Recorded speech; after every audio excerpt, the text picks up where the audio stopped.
صحیح مسلم حدیث نمبر 570۔ حضرت عائشہ رضی اللہ تعالی عنہ فرماتی ہیں کہ نبی اکرم صلی اللہ علیہ وسلم کے پاس بچوں کو لایا جاتا تو وہ آپ ان کے لیے برکت کی دعا کرتے اور ان پر دستے شفقت پھیرتے اور کھجور نرم کر کے ان کے منہ میں ڈالتے۔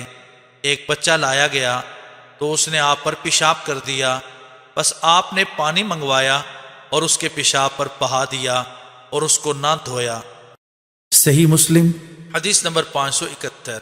ایک دوسری سند کے ساتھ بھی حضرت عائشہ رضی اللہ تعالی عنہا سے مروی ہے، فرماتی ہیں رسول اکرم صلی اللہ علیہ وسلم کے پاس ایک بچہ لایا گیا جو شیر خوار تھا، اس نے آپ کی گود میں پیشاب کر دیا تو آپ نے پانی منگوا کر اس پر بہایا۔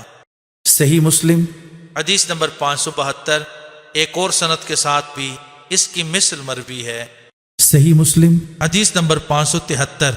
حضرت ام قیس بن محصن رضی اللہ تعالی عنہ فرماتی ہیں وہ اپنے ایک بچے کو نبی اکرم صلی اللہ علیہ وسلم کی خدمت میں لائیں جو ابھی کھانا نہیں کھاتا تھا۔ آپ نے اسے اپنی گود میں اٹھایا تو اس نے پیشاب کر دیا تو آپ نے پانی کے چھینٹے مارے۔ صحیح مسلم حدیث نمبر 574۔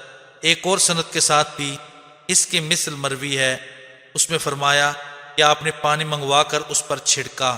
صحیح مسلم حدیث نمبر 575۔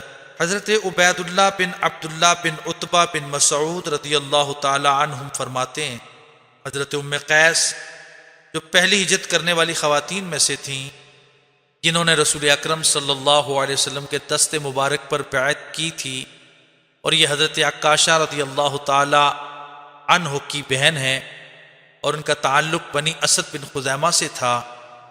حضرت عبید اللہ فرماتے ہیں حضرت ام قیس نے مجھے بتایا کہ وہ اپنے ایک شیر خوار بچے کو نبی اکرم صلی اللہ علیہ وسلم کی خدمت میں لے کر گئیں۔